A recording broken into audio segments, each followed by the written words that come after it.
Les gars, aujourd'hui, nouvel entraînement, nouvelle session de backtesting. On va filmer ça, on va poster ça tranquillement. Vous vous souvenez, on continue notre voyage entre 2020 et 2025 avec ma stratégie personnelle pour essayer d'avoir le plus de data possible, la data la plus propre possible sur ce price action tout du long.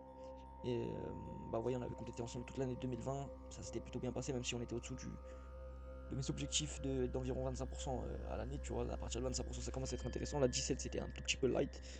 Par contre, on est bien parti là sur 2021 parce que vous voyez qu'on a 2%, 6%, presque 3% et 2% sur les 4 premiers mois. Donc aujourd'hui, on va s'attaquer à mai 2021. On a de fortes chances de ne pas avoir un mois en profit, donc d'avoir un mois BO en négatif parce que bah, vous voyez la série sur laquelle on est. Mais après, ça veut rien dire. Ça veut rien dire tant qu'on n'a pas analysé le price action. Si ça se trouve, on va encore faire un bon petit mois en positif. Aujourd'hui, je ne sais pas si je vais faire une vidéo longue comme d'habitude ou je vais faire le FX.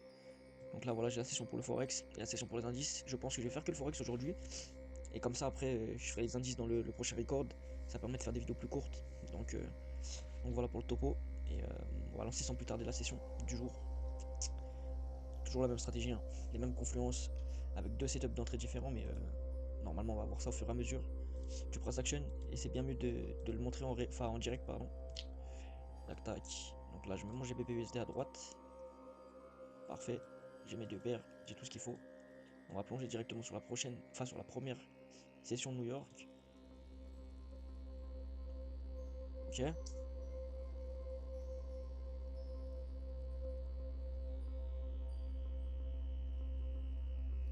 Ah, juste un truc parce que là, il y a moyen que j'achète. Ah, c'est compliqué. En fait, là, vous voyez, j'ai l'un de mes setups qui se monte sur le marché. Excusez-moi, je vais en H1. Vous voyez que sur la journée, enfin, sur la semaine, en gros, on est bearish. Vous voyez qu'on est très bearish. Enfin, sur la semaine précédente même. Mais ici, on a une inversion le matin avec prise de liquidité, London Power of Free sous l'Asia et MSS à la hausse. Vous voyez que le H1 il est repassé bullish. Et là, on retrace dans les PDR créés sur, sur London, donc le FVG ici. Pour l'instant, celui-là. Et après, il y a l'OB juste en dessous. Là, ça, c'est un OB. OB qui a mené à toucher le FVG, le premier FVG. Donc, c'est un bon OB. Mais le problème, c'est que là, c'est difficile d'acheter ici, hein. Après, j'ai quand même cette low résistance ici, mais vous voyez le H4. Le prix est compliqué, hein. Je vais voir M5 s'il y a un MSS avec displacement. Il y en a un en plus. Il y en a un en plus. Bah, écoutez, le trade, je vais le markup, mais je vais pas le prendre. Parce que. Donc, si je l'avais pris, je l'aurais pris comme ça. En l'occurrence, je vais pas le prendre. Mais en vrai, j'ai de la low résistance, hein. Vous voyez que ça n'a pas pris la liquidité ici, hein. London. Enfin, Asia, London, New York. Asia, London, New York, intact. J'ai mon profil London PO3. J'ai de la low résistance au-dessus. Si je regarde que mon achat, ma direction, du coup, elle est globalement bearish. Mais si je regarde mon intraday, elle est bullish. Elle est repassée bullish. Vous voyez, prise de liquidité MSS. Je regarde le profil IRL to ERL. Sur le profil IRL to ERL, vous voyez que là, on fait impulsion, on revient dans un FVG, on refait une impulsion, on revient dans l'FVG, la target c'est l'external range, liquidity. Donc au moins là. Donc là, vous voyez, on a fait impulsion haussière, on est revenu dans un FVG, on a réagi, donc là, la target c'est ici, tu vois. Et si le prix il revient, il me déclenche, il revient ici, je serai déjà sécurisé à BE, peu importe ce que je target ensuite. Donc c'est vrai que ça me donne envie de rentrer. Ensuite, au niveau profil HR to LR, bah, vous voyez la prise de liquidité derrière, le bas de l'Asia, le prévu des Lilo qui a été pris. En face, j'ai de la low résistance, vous voyez, c'est toute la session en fait. Mais c'est vrai que c'est derrière cette grosse impulsion, il y a des gros FVG. Et quand je regarde le H4, ça fait peur quand même. Quand je regarde le H4, ça fait quand même peur. On a ce breaker block. Après, c'est relativisable parce que regardez le breaker block que je viens de tracer. Pour le toucher, il faut aller à mon TP, hein. Mm. Donc j'ai quand même de la low résistance en haut. Ça reste potable. Mon PDR c'est l'FVG. Mon profil c'est London PO3 qui lance une impulsion haussière. New York retracement en début de session pour continuation dans le sens de fond. En tout cas, c'est ce à quoi je pourrais m'attendre sur le graphique. M5 MSS avec displacement, je l'ai eu. Très clairement, très beau MSS. Et là, bah, je rentre. Non, on va rester ambitieux sur le prix d'entrée, c'est-à-dire au début juste avant le breaker et au milieu du FVG. Écoutez, j'ai des mixed signals en fait sur ce trade, hein. Mais je vais le prendre pour tous les arguments que je vous dis. Et puis en plus, le stop loss est court, donc le TP est court, donc c'est possible d'avoir tort sur le biais de fond, mais raison sur le trade et faire un gain. On verra bien.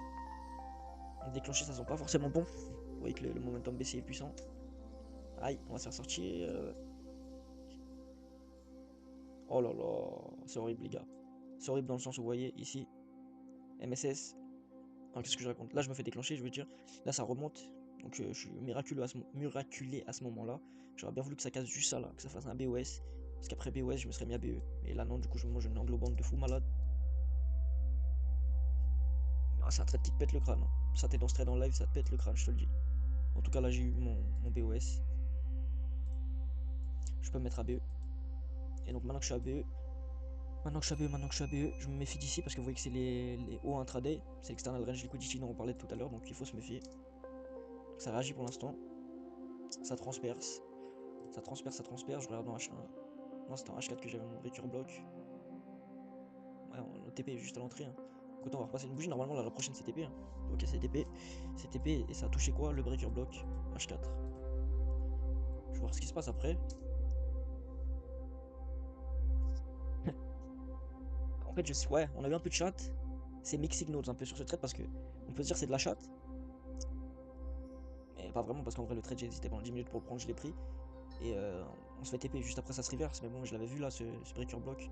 En H4 je savais qu'on était bearish, même en H1 en vérité. Au global si je regarde pas que l'intraday on est bearish, vous voyez.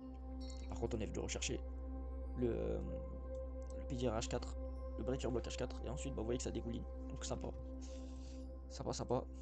On va aller next day, donc on commence super bien cette session. Avec une décision compliquée mais qui nous récompense. Là, si ça avait vraiment pris une prise de liquidité sweep and close dans le range sous le London, j'aurais cherché un long. En l'occurrence, vous voyez que ça a quand même clôturé dessous, je suis strict. Donc je reprends rien sur cette journée. Dommage. Dommage, parce que bah c'est parti à la hausse. Donc si j'avais acheté, je me serais mis bien. Après, il n'y avait pas de breaker ultra. Il y avait pas de breaker ultra clean, hein, on va pas se mentir. En tout cas, belle prise de liquidité quand même. Même si j'ai pas le sweep and close dont j'avais besoin. Et là, on a un beau profil quand même. Prise de liquidité. London PO3. Ce qui me fait chier, c'est que j'ai pas cassé ici en fait. Vous voyez, j'ai prise de liquidité, mais j'ai pas la cassure en H1 au-dessus de ça parce qu'il a fallu que ça casse cette mèche. Et là, c'est une prise de liquidité aussi. Donc, ce qui fait que j'ai prise de liquidité en bas, super une close dans le range, c'est magnifique. J'aurais voulu essayer d'acheter si ça avait cassé ici. Mais en l'occurrence, j'ai aussi une prise de liquidité, super une close dans le range en bas, enfin en haut. Donc j'ai la même chose en haut et en bas, c'est difficile de rentrer. Et vous voyez que là par exemple sur l'euro USD, j'aurais beaucoup de mal à acheter, tu vois. J'aurais beaucoup de mal à acheter, il est beaucoup plus bearish que GBP. Je vais voir ce qui se passe, mais je vais rester spectateur. Au final, le prix ne fait pas que descendre, mais il stagne. Vous voyez que prise de liquidité sweep and close dans le range en bas, prise de liquidité sweep and close dans le range en haut. Donc deux prises de liquidité magnifiques en intraday, au-dessus des sessions. Et qu'est-ce qui fait le prix sur New York et même pendant la nuit? Bah il range sa mère, il n'arrive pas à partir, c'est normal. Et il range même pendant plusieurs jours du coup. Donc ouais. Ah ouais. Ces deux prises de liquidité là, ça lui avait mis des PTSD un peu au prix. Il a mis du temps à repartir. Je supprime tous les dessins ici. Je vais potentiellement prendre un long sur l'euro. Non, dommage. Il n'y a pas eu de MSS au début. C'est descendu dans l'order block, etc. Vous voyez ici, j'ai mon profil journalier. London BO3, New York retracement pour continuation. Ça revient dans l'order block. Dans l'FVG, ça réagit bien. Le problème, c'est que ça descend, ça descend, ça descend. Et le MSS et le mouvement lui-même se fait en une seule bougie. Donc c'est sûrement une annonce écho. J'aurais jamais pu rentrer ici. Donc next day.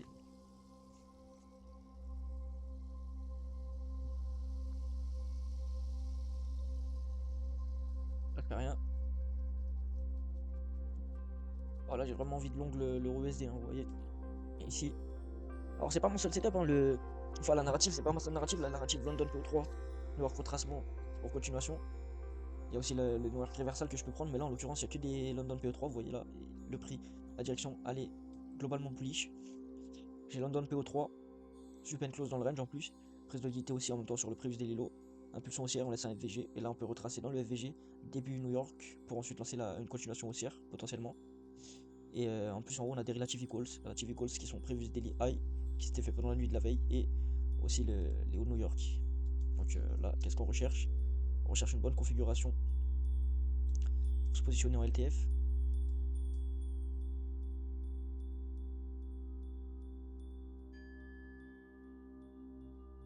Du mal, hein. J'ai du mal avec le MSS M5. Par contre les frères, de ce que je vois là, alors ça c'est Ouais, non, non, j'ai raison. Le GBP est plus bullish.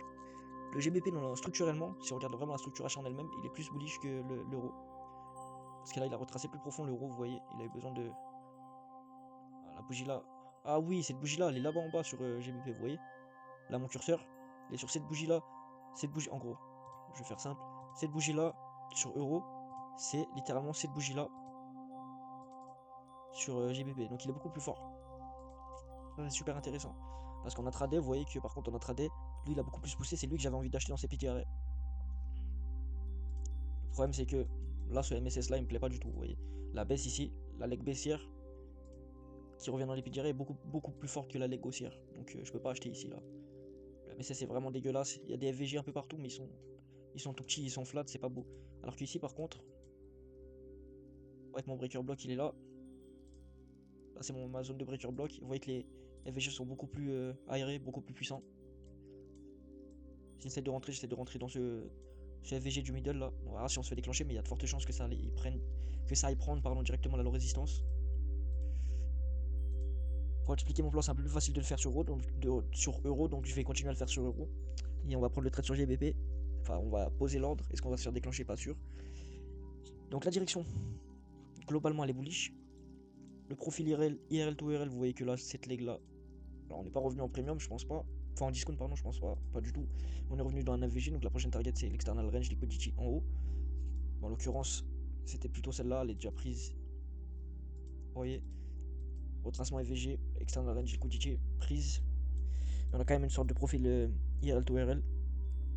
Le HR to LR, bah, vous voyez les low résistances, les relative equals magnifiques en haut, et la prise de liquidité sweep and close dans le range sur une liquidité importante parce que c'est l'Asia, sur la matinée. Le PGRS et le FVG. Et la narrative c'est London PE3. London PE3, New York retracement pour continuation. Et là on a à peu près pareil sur GBP sauf que c'est beaucoup plus écrasé, mais vous voyez que j'ai ma prise de liquidité. Donc j'ai ma low résistance, enfin j'ai ma high résistance, j'ai ma low résistance. J'ai à peu près tout. J'ai à peu près tout. Le PGRL, là, vu que j'ai pas d'FVG en intraday, ce sera l'order block. Enfin, l'order block qui en vérité, c'est pas vraiment ces bougies noires, c'est plus ça, hein, l'order block à la base. Si je change de time frame, je devrais réussir à le trouver. Enfin, à vous le montrer plus, ouais, plus clairement. L'order block, il est là en vrai. L'order block, il est clairement là. En M15, on le voit bien. On voit qu'il réagit fort. Et, euh, et voilà, hein. Je crois que j'ai tout expliqué. On prend le GBP parce que le MSS est plus beau. Et la structure globale est meilleure. Même si, sur l'intraday en question, il a un peu plus de patates l'euro. La traîne globale, plus en M5 là, juste maintenant. Le GBP a plus de patates, donc je le prends lui. On va pas se faire déclencher. Voilà, là. Bon, je vais tout couper, hein, les gars. Normalement, vous voyez, tant qu'il n'y a pas BOS au-dessus de cette mèche là. Ah, mais il y a eu en plus, regardez. J'avais pas vu c'est court, mais il y a eu. Donc je dois supprimer mon ordre. J'ai plus envie de me faire déclencher. Il y a eu un range. Il y a eu en plus accumulation, manipulation et potentiellement distribution qui va jusqu'à mon stop loss. Exactement, exactement. Ce pattern il est magnifique, hein. Franchement, quand tu le vois sur le marché, c'est vraiment absolument magnifique. Vous la voyez ici, l'accumulation, la manipulation et la distribution. Magnifique. Euh, Totalement à l'inverse de notre biais. Totalement à l'inverse de notre biais, mais heureusement, on a eu un peu de chance d'avoir les signaux qui nous ont permis de ne pas rentrer sur le trade et de clôturer l'ordre. Donc voilà, on s'en tire cette journée. Oula,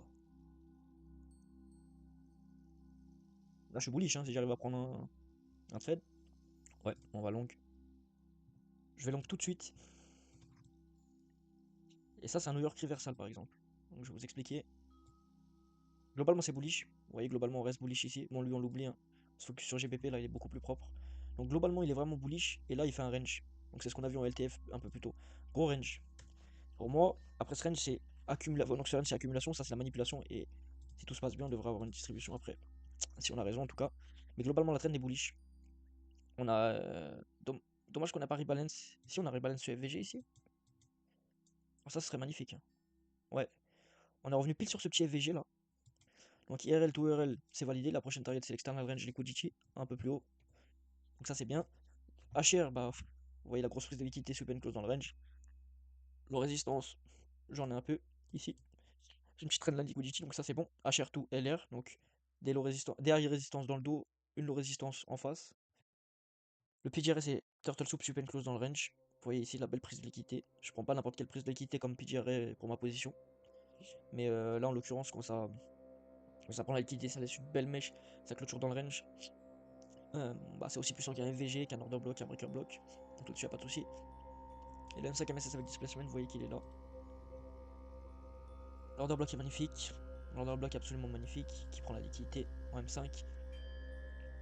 Excusez-moi, je fais des grands réglages de gorge en direct live. Et ouais, tout ce que je voulais dire, c'est que le FVG est plutôt petit, mais c'est pas ce qui va me gêner. En l'occurrence, on voit qu'il y a quand même un beau breaker. Donc voilà. On rentre, si on se fait stop loss, c'est le mec tout. Et voilà. Aïe aïe aïe.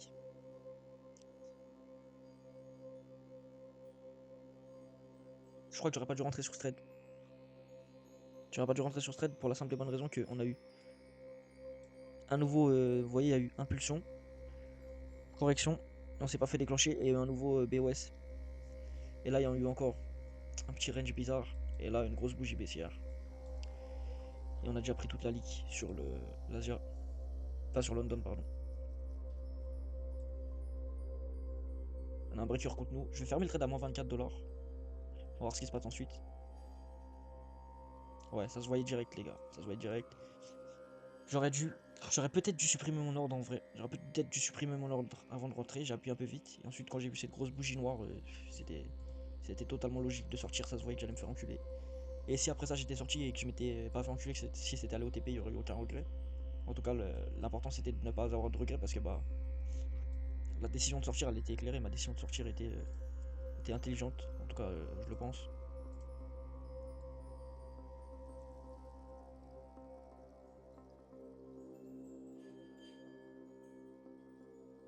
Laisse tomber, le prix il a jamais voulu descendre. J'attendais un MSS à la baisse.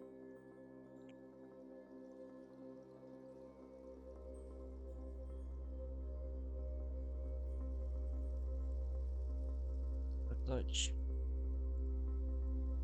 J'ai pas de config. Passe au next day.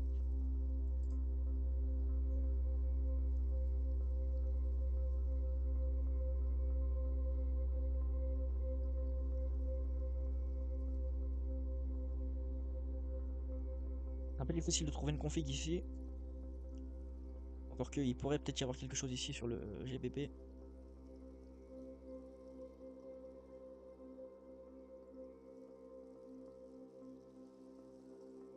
Je pense que je vais pas prendre ici.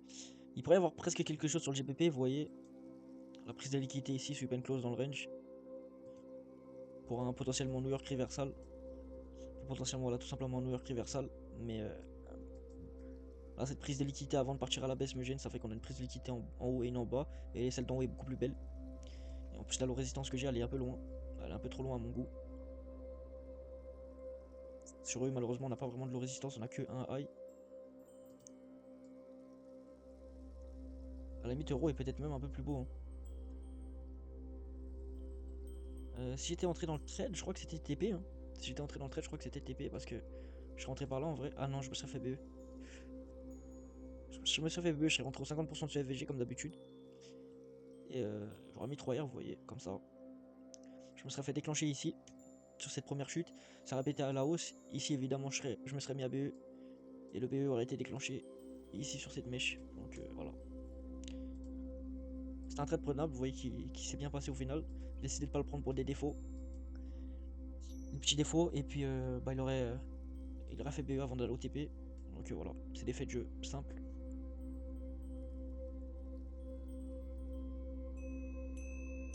On peut rien faire sur cette journée. Il y a prise de lick en haut, prise de lick en bas. Là, on peut faire quelque chose. Hein. Un short euro. Faut juste que j'ai ma belle config en M5. Ah, il a l'air juste de vouloir monter. Hein. Ouais, j'ai le MSS. Vous voyez ici, j'ai un MSS. Mais il est 11h34. La session est déjà passée. Donc, next.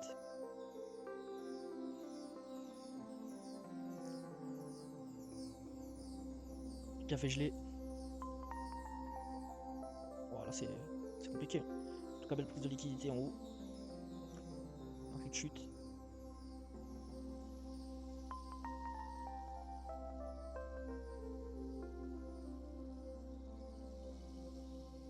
On a eu un peu de réussite sur ce mois. Un trade qu'on a failli ne pas prendre, sur lequel on a réfléchi longuement. Au final, on a décidé de le prendre parce que parce qu'on se sentait bien et qu'au global, il était loin d'être dégueulasse. Et on l'a pris, il l'a TP. Et après, tout le reste du mois, c'était des trades BE ou pas déclenchés. Après, sur le biais, je pense que vous avez bien vu que sur le biais, on avait bien plus de bons biais que de mauvais biais. Donc ça, c'est cool. Le seul bon biais où on a essayé le seul mauvais biais où on a essayé d'entrer, il me semble, c'est celui où on a fait BE.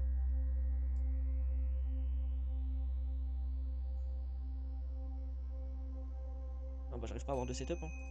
Fin de mois. Voilà, fin de mois. Petite vidéo, je vais la poster telle quelle, hein. Je poste la petite vidéo comme ça juste sur le FX. Mois de mai 2021, on a fait 2,99% avec ces petites pertes là. On aurait dû prendre un BE normalement, mais on a pris moins 24 $ parce que, je vous le rappelle, on avait laissé passer la bougie. J'avais passé une bougie en trop, j'avais pas supprimé mon ordre. C'est pas bien grave, c'est moins 25 $. Et il faut bien s'exposer à des erreurs parce que en live il y a beaucoup plus d'erreurs dans le genre qu'en backtest. Donc voilà, ça rend la data un tout petit peu plus réaliste.